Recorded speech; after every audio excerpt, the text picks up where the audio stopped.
everybody, Chris Pulver here with Keep It Seriously Simple Module 5. This is trade size, margin, and leverage. So I want to get in right to the charts. We're going to go into a broker platform. This is a Forex broker called AUDNZD. I'm in their web-based portal right now, and what I wanted to talk about was how can traders find the information for trade size, margin, and leverage. Now, if you're looking at leverage, you should know this directly from the broker. You can go directly to a broker website like AUDNZD.com, forexmarkets.com or forex.com, igmarkets.com. So we can type up these major brokers, IG, let's see, I'm not sure what their website is, IG brokers, IG.com, there you go. So IG.com, forex.com. If you're a non-US trader, there are several other brokers. Pepperstone is a great broker out of Australia. Devisa, devisa.com is a good broker out of the UK. There's also Global Prime is a good broker, non-US. IG Markets is a big broker also in the UK. So there's plenty of options. So if you're looking for the type of account and the privileges you have, things you can check on, you should check on your leverage and the margin requirements. All right, that will vary from broker to broker. That will also vary from currency pair to currency pair. So let me see if I can find the list here on one of these brokers. Let's go to the help section or find the menu where I'm trying to look for like a question thing. I've got to agree to their cookies, which I hate. Let's go to menu. And I'm in the help portal. This is pretty nice because where you are in the world will give you a different help portal and different help sections based on what you're looking for in your broker. So I am in North America. I'm a US trader. So this brings me to a help portal here for North America. What I can look at is things like this. These are kind of the popular frequently asked questions, account types, leverage in the United States. There you go. That's what I'm looking for here. So account types and leverage in the US. Personal premium IRA, 50-to-1 leverage for a US trader. If I was non-US, I'm actually curious if we go back to another one, if it lets me in. Let's say that I am in Australia. Let's go to Australia here. It doesn't show the same option there for leverage. So let me just put here leverage and see if it pops up. Account types and leverage with AUDNZD, Australia. It says here up to 100-to-1. So there's a difference. Obviously, if I'm Australian, I get better leverage. Individual, premium, corporate accounts, things like that, up to 100-to-1. So more leverage in an Australia account or non-US account than I get in a US account. So you can check similar things in these help portals from different brokers. So again, major brokers, AUDNZD, IG Markets, Forex.com, Pepperstone, Devisa. There are tons of other ones, Global Prime. If you need any help with that and need any assistance, a great website to help you is forestparkfx.com. My good friends at Forest Park that I've worked with for a long, long time, they take care of traders. They will do their best to set you up with all of these well-regulated, high-liquid brokers all around the world with the best type of deals to fit your trading strategies. So if you are a day trader, scalper, you want the lowest possible spreads, the lowest possible commissions, they've got options for that. If you look for rebates, they're based on the same thing you're doing right now in trading. Every time you press the button, the broker gets the spread, the broker gets a commission. There's a way to work with Forest Park FX and actually send rebates back to you to give you about a 20 to 25% reduction in those commissions. So this is a great partner to have as a trader. You're doing literally nothing different. You're going to continue to trade the same as always, but you get a little rebate check or you get better spreads and better treatment. They can also go to bat for you if you have any issues with those brokers. So check them out, forestparkfx.com. My good friends there will help you out. So anyway, that's broker stuff. Let's go into a platform here. This is my web platform for AUDNZD.com. And let's talk about trade size, margin, and leverage. I can do this all from this web-based platform. So what I'm going to do here is just show you. Let's go into some currency pairs. And I will show you that not all pairs are created equal. So this is euro dollar, one of the primary pairs in the currency market. We'll go to dollar yen, we'll go to euro dollar, take a look. So I'm just going to go ahead and right click. I'll right click on the chart and I go into trading. Now this brings up a trading menu. Okay, so this trading menu, euro dollar, here is the current bid price at 1.0842. So we have our pips at 43, our pip at a fraction at 1.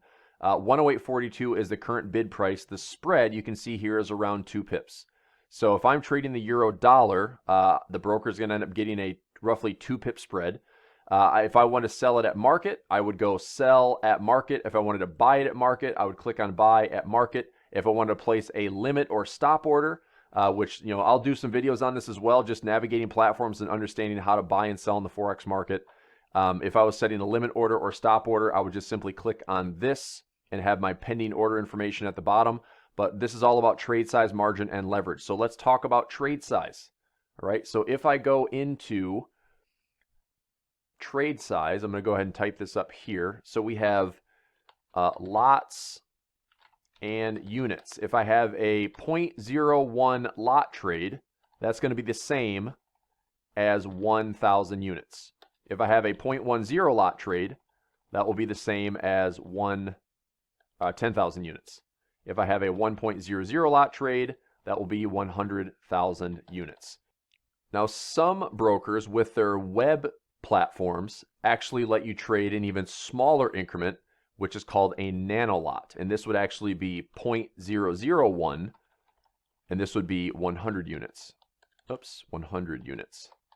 All right, and I didn't talk about that on the whiteboard, but that's actually going to be 0.1 cent. That's actually a penny, a pip, versus 10 cents a pip. So certain web portals like this, they let you trade nano lots. So for traders that have a $100 account, $500 account, really small account sizes, you can actually still practice good equity management even using tiny accounts. And you would do that by using nano lots.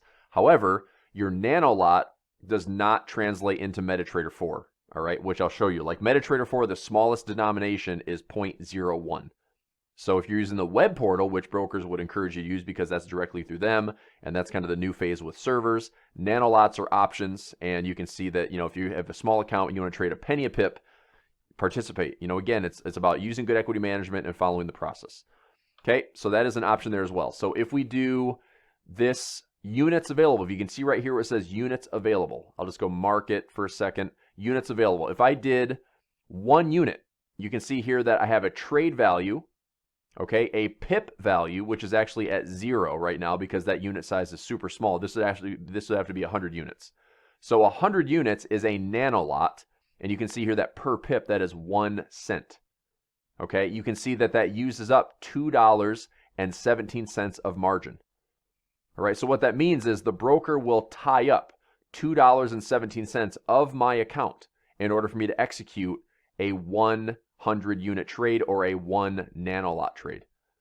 All right, now you'll see these numbers increase. If I go to 1,000 units, which now we're looking at 1,000 units, which is the same as a micro lot, this pays or costs 10 cents a pip.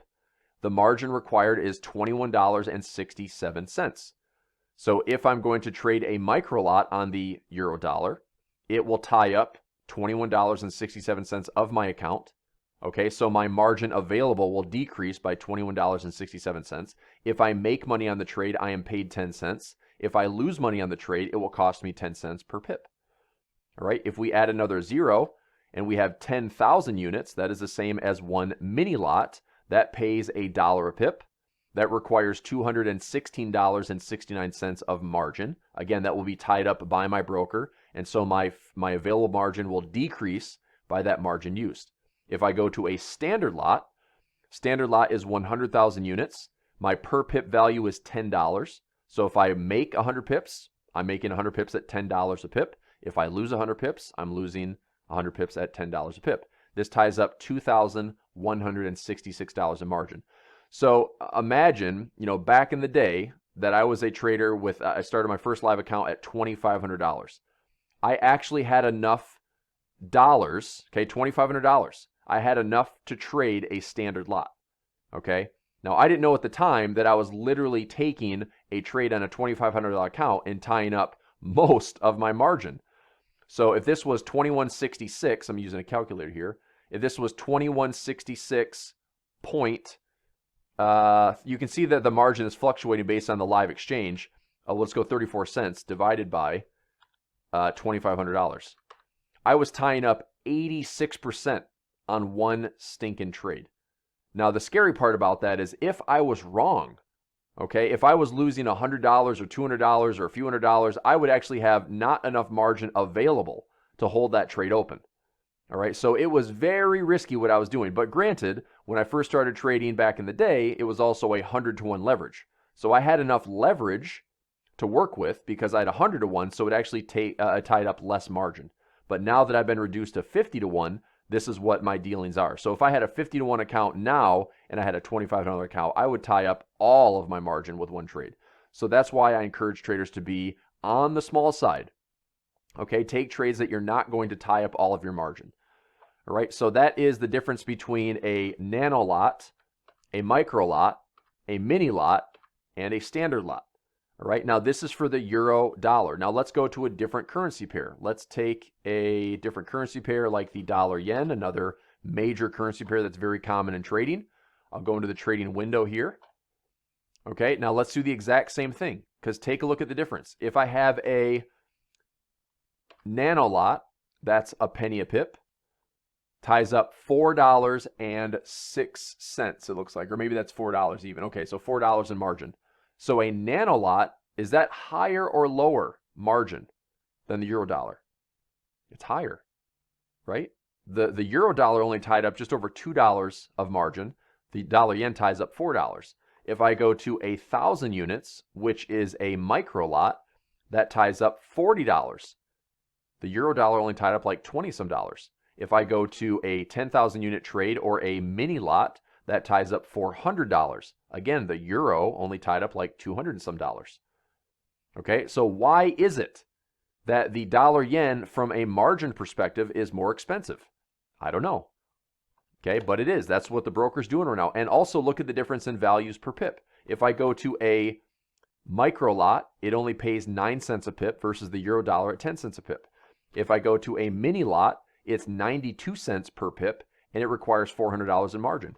A standard lot does not pay me $10 a pip. It actually pays me or costs me $9.17. So really, the dollar yen is not paying me the same and costing me more to trade. And when I say costing me more, I mean by margin, it's costing me more to place a trade in the dollar yen, and it's also not paying me the same, right? Now, part of the reason that this is probably an increase in margin is because there's more volatility around the yen pairs right now. As the time I'm doing this video right now, we have some really wild things happening in the markets, and the yen pairs are going pretty crazy. The daily volatility is extremely high. So brokers do this from time to time where they will change and adjust their margin settings, and they claim that it's for the safety of traders. They claim that it's for the safety of themselves. And truly, I mean, there's truth to that. I mean, brokers will say that they're doing it to look out for their traders. And here's why they would do it. If they increase the margin, all right, it forces traders to trade smaller. All right. Now, most traders don't listen. Most traders pay zero attention to their trade size, to their margin, to their leverage. And that's why most traders lose, is they blow up their accounts by over leveraging and using up all their margin, and they just don't pay attention. All right. But the reality is, if a broker only let you trade so many trade sizes, like, look, if you over margined and you didn't necessarily take a big loss on the trade itself, but you used up all your margin, you still have some capital to stay, right? And if you stay and you remain as a trader, guess what happens? You still trade, you still pay your spreads, you still pay your commissions, and your broker still gets money. So they want to keep you around as a trader. They want to keep you in this game as long as possible so you can continue to trade at, whatever volume you trade at and continue to pay spreads and commissions. But what's interesting is, not every currency pair is the same. And based on the exchange rate, based on volatility, based on current conditions, these will change. Let's go one more. Okay, pound US dollar. Again, same trade size denominations, but look at the difference if I go to the trade on the pound dollar. All right, if we go to a nano lot, that again pays 1 cent, but requires $5.78 in margin. If I do a 1,000 unit or micro lot, that's 10 cents a pip, $57. So that's greater than the euro dollar by quite a bit. In fact, that's more than double. It's greater than the dollar or the dollar yen. Right? The dollar yen was $40. This is 57. If we go to a 10,000 unit trade or a mini lot, that is $1 a pip, and it's $578. Again, at least double the euro dollar in margin and more expensive than the dollar yen as well. If we go to a standard lot, you better have some capital. In fact, that's interesting that you see that, because based on this current account that I have, if I were going to trade a 100,000 unit trade or a standard lot, you can see that I'm taking on quite a bit of margin. In fact, you can see that increase. And this is also a really cool feature. Like, this is what my current margin is that I'm using.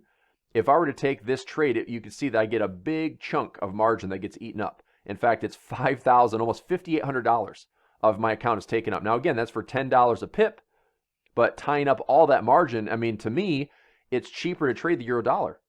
It pays the same, right? The euro dollar pays me $10 a pip on a standard lot. It also only requires about $2,000 in margin. So if I look at it from that standpoint, if the euro dollar is moving around the same, volatility, around the same daily trading ranges, to me, it's far more effective to focus my efforts on precise trading or good trading on the euro dollar because it's cheaper to trade with my margin. All right. So for literally the last 2 or 3 years, as brokers have increased their margins on certain pairs, since Brexit in 2016, the pound pairs have been excessively high margins.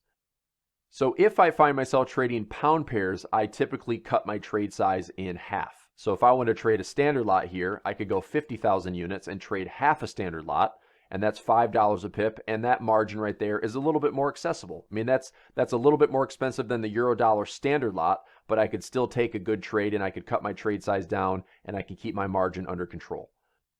So I'd like to do one more. In part 1, I talked about the Aussie New Zealand, so let's do that one here. And I'll show you the difference in the exchange rate and why this ends up being so much different. So again, take a look at your unit size. If I did 100 units or a nano lot, that's still a penny a pip. It only requires $1.72 in margin.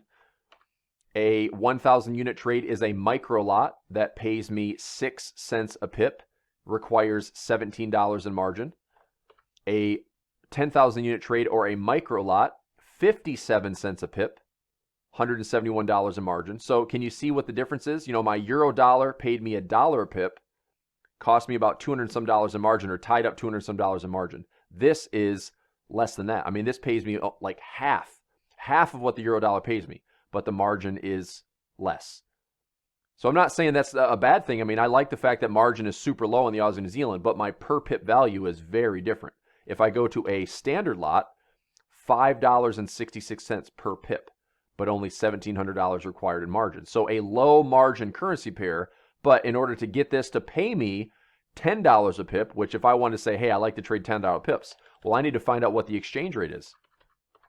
It's something like this. I mean, 160,000, that's 1.6 standard lots. If I go to 175, that's 990. Let's go to 177. There we go.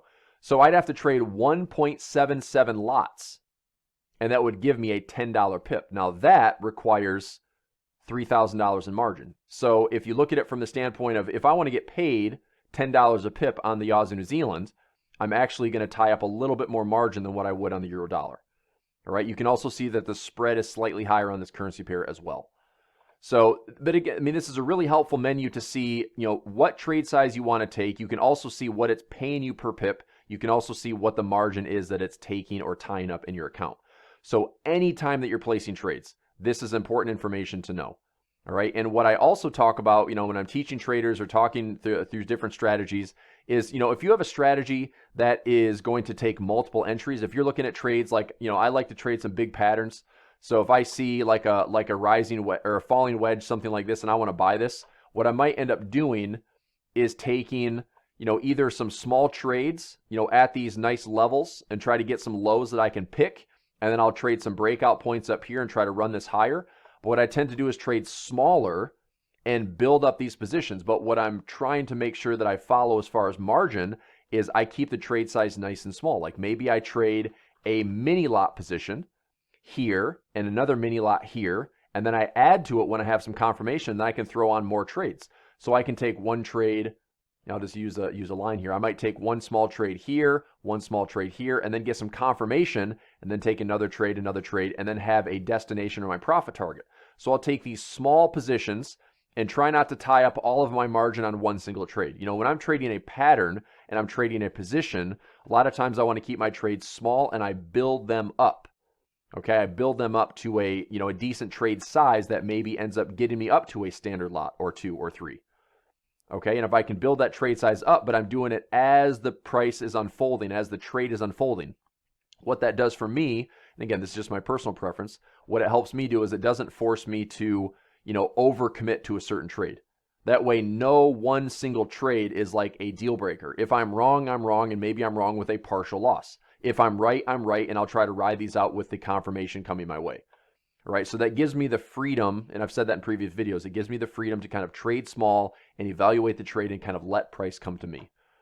Okay, so I hope that's a nice little walkthrough on trade size and just understanding that we have, in a web portal like this, you have a nano lot, you have a micro lot, you have a mini lot, and you have a standard lot. Okay, I'll do one more here on another broker platform. Let me take this down. Let's see. No, here's another broker platform. So I used to be with FXCM back in the day until they stopped working with US traders. This is their kind of advanced dealing rates, and they have all their spreads and all this wild stuff here. I'll go to that Aussie New Zealand. If I right-click on the Aussie New Zealand and try to create an entry order, you can see this little pop-up window. So if I wanted to buy... Okay, this is a 10,000 unit trade. You see how it says amount with a K next to it, that's in thousands. So if I took a 10,000 unit trade, that is my mini lot, that requires $240 in used margin, and that pays me 57 cents a pip. If I go to a 100,000 unit trade, that requires $2,400 in margin and pays me $5.66. Now, interestingly enough, if you remember back to our AUDNZD broker platform, $2,400 in margin for this standard lot trade, it was actually cheaper with AUDNZD. So let me go ahead and cancel this, move this aside. I'll do this over here. I'll park it over here. Let's go Aussie New Zealand and go standard lot. So 100,000 units. It ties up $1,700 in margin. Over here, if I do the same thing on Aussie New Zealand, and I'm looking at a 100,000 unit trade, it ties up $2,400 margin. So this particular broker, FXCM, is more expensive, or it ties up more margin. Interesting, right? But you wouldn't know that. If you were just placing a trade and you weren't paying attention to your trade size, your margin used, your required margin, what the per pip value is. I mean, traders go into these things blind, and it's easy to understand why if you're like, oh, I've got leverage, right? I can trade this. Well, it's easy to understand why traders over leverage and they tie up all their margin, they use up all their margin, and they're not paying any attention. So if you have a web-based portal, if you have a broker that offers this type of information, it's important to pay attention to this. Pay attention to this right here. What margin is tied up by your current positions. If you start to get this excessively high, okay, this is going to be running the risk of, like, in this case, AUDNZD, it changes colors. This will actually become orange or red if you're running out of margin, okay? If you go into a MetaTrader 4 platform, give me 1 second here, I'll load this up. In MetaTrader 4, you can see if I have a summary window right here. Let me go down to my positions. Actually, I'll just go to that summary window again. So take a look at this. So account balance, okay, running P&L. So this is my current open positions. Available equity. So this is my available equity, which means I have a certain amount of margin. That's free, right? So this is my free margin of my total balance because I have a certain amount of trades that are in and open. In this case, I'm in a drawdown. Okay, I'm in a drawdown, but I have margin available to keep trading. Now, this margin level is really important. This means that I have plenty of margin available. In MetaTrader 4, ideally, I like to try to keep my margin level as high as possible. If you start to dwindle your margin down below like 500%, again, start being somewhat conscious of that. So usually I'm operating somewhere between like 700 and 1,000. I have drifted down to 400, 350, 400%. And when I get to that, I start looking at some of my open trades. I start looking at maybe taking some profit on some, maybe taking off some bad trades if I'm in a drawdown on some. But I want to keep this margin percent as high as possible because to me this means I have ammunition to trade. All right, I have plenty of available margin to continue to trade my proper risk percent, continue to trade my trade size, whatever I'm comfortable with, and just follow the plan and follow the process. So margin level is important to watch that percentage in MetaTrader 4. Free margin available. What's your balance? What's your current open positions? How much do you have tied up? These are all important things to be, number one, responsible for, but be very aware of as you're placing trades. Okay? So let's do a little review to recap this entire video lesson, part 1, part 2. This is all about trade size, margin, and leverage. Again, if you're in a broker platform, or check with these various brokers and get with Forest Park FX and have them, walk you through what is the best broker for you based on your trading style, based on your account size, based on how you trade, based on if you want rebates or better spreads, commissions. They can find brokers that suit your style, which is excellent, and then find the best broker to have your money treated the best and, of course, have your money be safe. And then the next thing, let me go back to that broker platform here. We talked about the quadrant, right? We talked about the quadrant of where you can be a profitable trader.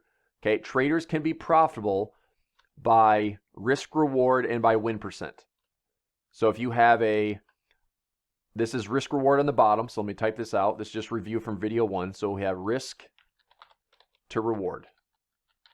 And so we go from low to high. If we have a high reward to risk, and then we have win percent over here. All right? So ideally, we are going into this environment and focusing on strategies with a high reward to risk ratio, which means we make more in wins than losses, and we do that with a fairly consistent high win percent. That's where we're going to make the most efficient money. Okay, we can also make money by doing this. We can also make money in this environment where we have a high reward to risk, even if we don't have a high win percent. If this is a low win percent, but we have a high reward to risk, we can still be profitable traders. All right, see a trend trader. A trend trader that lets their profits run, they have some huge wins. I'm talking like 4, 5 to 1, 10 to 1, like massive wins. When they get a winner, they ride those winners as long as possible, right? We can also have traders make money in this environment. And this is, even though it's a low risk to reward, meaning that I might risk more if I lose on the trade, but my win percent is so high that I still walk away profitable. I think this is very important if you're going to be this type of trader, that you still have to have an exit strategy. All right, I still think you have to have some type of stop loss. And look, it might sting to take these big losses, and you know, you might have kind of the enthusiasts and purists out there say like, you'll never make money if you're risking more than you're going after in profit. But that's not true. If you have a high win percent, you can still make money. All right, but this is the only spot right here that you're not going to make money. Right? It's very difficult. In fact, mathematically, it just doesn't make any sense to have a low risk to reward ratio and also a low win percent. So we're obviously going for strategies that favor a fairly high win percent, and just for the sake of confidence. You know, I mean, I, as a trader, like to win. You know, if I'm pressing the button and putting my capital on the line, I don't plan on losing a trade, but it's important that I have a plan in place to go after a fairly adequate reward to risk, whether that's 1-to-1 or 2-to-1 or, you know, better, but make sure that we have something that makes us money. All right, this is where I said kind of the ideal zone is higher reward to risk, higher win percent. You saw the math in video 1, just doing a 50% win rate with 2-to-1, a 60% win rate with 2-to-1. You can see how amazingly fast the numbers add up. All right, so that's a little bit of review. Also, a little bit of review on trade size margin here using a broker platform. Okay, this is primarily Forex. If I went into a stock portfolio really quickly, one thing I like about this is one of a small accounts that I have here with Robinhood, another commission-free broker. I see what my cash available is. I see what I'm tied up with stocks and options. I can go through my portfolio and see what's going on. I've got plenty of cash on hand to continue to buy. Now, again, this is one of my smaller accounts. I use this to be fairly aggressive. And, but again, I'll probably allocate anywhere from maybe 2% to 5%, maybe 10%. I kind of look at this as like, I've got roughly $5,000 to work with here. Okay, now with some of what I've tied up, I have $2,500 in available cash to buy. So would I just take, one trade and buy, one share of Amazon or 2 shares of Amazon? No, I would diversify this. I would take this $2,500 of working capital and I would apply this to probably stocks that are cheap. If I can buy stocks for $1, $10, $20, I will take 10 shares, 100, whatever I can get, right? And just diversify this and keep the risk relatively low. I mean, the way that I trade stocks is, could I have an exit plan in short-term trading? Sure. I mean, there's going to be some type of exit strategy in stock trading if you're a day trader or short-term gains. But otherwise, I'm looking at stocks as if I'm going to hold this trade for the medium-term, long-term, I'm looking at allocating a position and it either goes up and makes me X amount where the sky's the limit and you try to make as much money as possible, or it goes to zero. And I'm not saying that's the best strategy, but that's kind of what I look at the stocks is like. If I'm going to allocate $100 to something, it goes to either $1,000 in profit or it turns to zero. And so I kind of trade stocks like a venture capitalist. Allocate the risk, know that it's like it could be zero, you could lose that investment, or it could be 5, 10, whatever times your money. So that's kind of the fun part about stocks is you can look at it that way, like you're kind of a venture capitalist. And Forex, it's way more active. To me, it's way more active. I want to be way more tightly managed as far as the margin, the risk, and things like that. So there are a lot of ways to do it. All right. So I hope that video helps. If you have any questions, comments, let me know. Again, this is Chris Pulver here. Find me on Facebook. Find me on Twitter, Instagram. You can follow me. Hope you enjoyed this video for Keep It Seriously Simple. I'll see you in the next video, traders. Bye-bye.